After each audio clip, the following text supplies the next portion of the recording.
Good morning, colleagues. It is 246th day of heroic struggle of Ukraine. I'm Natalia Staroprava, and we're about to begin the series of brilliance in Medicine Ukraine. We have Igor Semyvolos online with us, Executive Director at the Association of Middle East Studies. Mr. Igor, good afternoon to you. Today, Iran and Russia are one of those little, not numerous countries that are there under the Western sanctions. They became allies, even though before the full-scale invasion, these two countries were not quite favorable to each other. What did strengthen their union and how long will it last? Well, I need to point out that regarding their alliance, I think that this kind of military alliance existed there even before this full-scale invasion. Let us not forget about the actions of Russia and Iran in Syria. As a matter of fact, they were allies, and because their purpose was to hold Bashar Assad on his position of a president, and they managed to do that. And starting from 2015 and 16, there appears this common cooperation between Iranian people and Russian people. And several representatives of ISIS have something to do this. Irman Somani, who died as a result of Iranian drone in January 2020, he also was there, one of the biggest fans of alliance between Iran and Russia. However, the conditions between these two countries for a long time were quite complicated, and also there took place some kind of historical differences that influenced this partnership. In Iran itself, they do not trust Russia much, and we saw many anti-Russian demonstrations in the country. And in addition to that, after a new government came in power, a new president came in power, who has directly to do with the guards of Iranian revolution, the situation changed, started to be drawn as a strategic alliance between two countries, and the last visit of Putin to Tehran in July basically put a dot between these two countries, and we can state that they are indeed in the alliance. So this alliance urges some kind of troubles since there is a nuclear threat, and potentially under this threat there is a new agreement regarding the withholding of Iranian nuclear program. What should we counterpose to this, and how can Ukraine resolve the situation? Well, this is quite an interesting topic, and let's talk about this a little bit deeper. The thing is that Americans, somewhere in December of last year, came so close to making this agreement.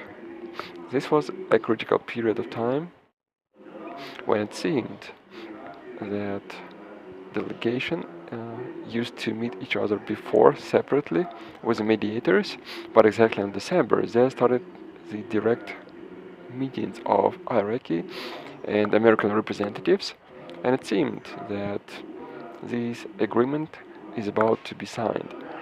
But something happened there, and then there appeared this proposal of Russians to make it that way about the partnership and cooperation between Russia and Iran not to be looked at through the sanctional lists. And we know that even this agreement anticipates the limitations of embargo on supplying and importing and exporting from Iran and to Iran nuclear technologies, and correspondingly the technologies of military character, as well as missiles, drones, and so on. And it is obvious that this agreement, this statement that sounded back there, and that basically slowed down the tempo of signing this agreement, and the delegation failed to sign this agreement. Now we can see it clearly, because even back then Russians were planning active cooperation with Iranian people, purchasing these drones, missiles, and so on. And also they wanted to do in such a way that um, these all not to be there under the sanction limitations.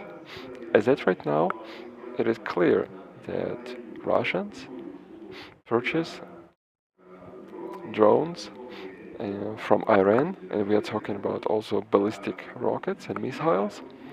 Also, there are talks, and I want to emphasize talks, that Russians are ready to supply to Iran the aircrafts, combat military modern aircrafts. And people say that this threat is used by Russians in order to withhold the possible participation of Israel on the side of Ukraine, or the help of Israel to Ukraine. I don't know, as it right now the situation is just looked at as a chance. I think that there exists this kind of option, even though we clearly understand that Russians are not picky at this very moment, and they are not ready to give aircraft left and right to other countries because they need them there at the front line. But often, very often, people recall about giving out the nuclear technologies. And let us be honest here, nuclear technologies of Iran have already been given, especially when Bashir atomic power station was built with the help of Russians, and later on, when there was a close cooperation between Russians and Iranians. So these questions are basically put it to the end. Roughly speaking, the presence of a nuclear bomb of Iran does not solve any Iranian problems, and Iranians more need to blackmail the whole world with a chance of nuclear bomb than, for example, let's say, try to threaten the world with the nuclear bomb itself. Because at this very last option, there will be another mechanisms implemented of counteraction. And as it right now, we see that the key problem for Iranian people, for Iran, is the internal problems, especially when it comes to mass protests inside the country that is coming more and more to power. So also I want to recall Israel in this history, who is also concerned of supplying weapon systems from Iran to Russia, and at the same time, Israel is not talking about some kind of military help and military provision of weapon systems to Ukraine. What are the interests of Israel in this situation, and on whose side is Israel? Well, we all saw the visit of Israeli president to USA, where he demonstrated for the hearing of American interested structures those drones that are already being bombarded on Ukrainian territory, with a clear proof that this is Iranian drones. And on one side, there is no hesitation that this is a good step for Ukraine, since this reinforces our position and our requests. On the other side, I understand that Israel did this not for Ukraine, they did this for themselves. They did this in such a way to make sure that Americans will not sign this agreement with Iranians. So they are simply acting within their own interests. Also, there is an appearing new information, and this information was published by Ukrainian president regarding the fact that there started a cooperation between Ukrainian special servicemen and Israel special servicemen. There are some kind of hints on this, but I would say these are the hints from the sphere of fantasies than reality, but nevertheless, there is a statement of our president, that some kind of active cooperation between special services started, and we can just welcome this, because and we obviously can think about consequences in some time to understand about the consequences of this cooperation. And when it comes to supplying of weapon systems, the logic of Israel here is quite simple. The thing is that Israel is surrounded. That's what Israel think. So they think that Israel is surrounded by enemy countries who are actively cooperating with Iran, and Iran is supplying those missiles, those drones, and in case of escalation, or let's say in case of a decision that Iran can take regarding this or that occasion, Israel can there could be missiles, massive strike be done on Israel. And whatever good the Iron Shield is, Iron Dome is working with a massive strike, we still know that it is possible that there could be gaps in this dome and this shield.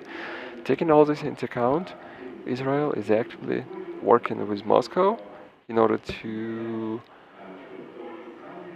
so that Moscow could withhold Iran and not to allow conduction of this crisis.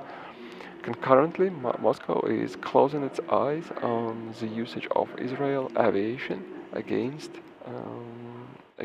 the troops in Syria. So when it comes to diplomatic partnership, we say about the partnership between Turkey and Israel and Ukraine, and we see that today Ukrainian messages are not that popular and not come closer to the Middle East. What is the obstacle here, and what is the obstacle for the interest of these countries? Well, I'm not gonna state that it is that bad. A lot of things have been done, and if you take a look at the informational situation regarding, for example, at the beginning of the war and now, a huge amount of work has been done. That is why I'm not saying that it is all so bad and that we all almost lost this informational war. There are some kind of objective circumstances that influence, let's say in this way, the spreading of Ukrainian messages in this region. This is anti-Americanism, anti-Western sentiments, and this anti-imperialistic sentiments. It's kind of interesting because when we are talking about Turkey, Turkey itself was an empire in the past, but as we can see, they have reformed their discussion and narratives that right now they're kind of suffering from Western imperialism. So it also can influence because there is still this kind of remnants of propaganda from Soviet Union that is associated, and this association of Russia with Soviet Union, as well as looking for second alternatives.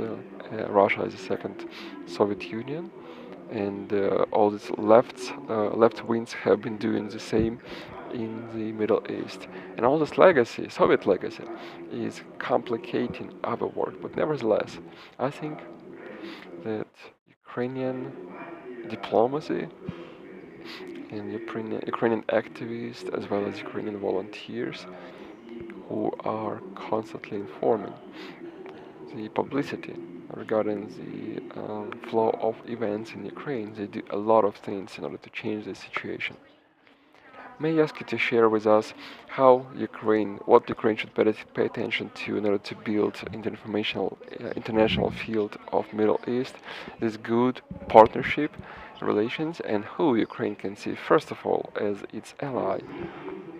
Well, our allies are the countries that are suffering from Iran, first of all, because these are the same drones, the same missiles that are bombarding Ukrainian cities in order to annihilate Ukrainian cities. These are the same weapon systems used against Somali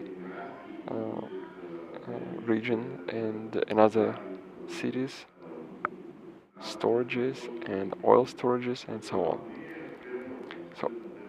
So basically, naturally, we are allies with these countries, and besides, we don't have any historical disagreements with these countries, and there is no even this kind of Soviet past of our country with these countries. We have never been there in the orbital of Soviet. They have never been in the orbital of Soviet Union, and it's obvious that Saudi Arabia and United Arab Emirates, Kuwait, and all these countries, they are our natural allies, and we indeed have to work with them much. Moreover, during these last pre-war years, a lot of tourists from these countries were visiting Ukraine, and so there is kind of the kind of human empathy, and I think that this is something we can use into our advantage. It is more complicated with Egypt, with Mashrik, and Mavrik. There exists this kind of Soviet legacy, but together with this, one can also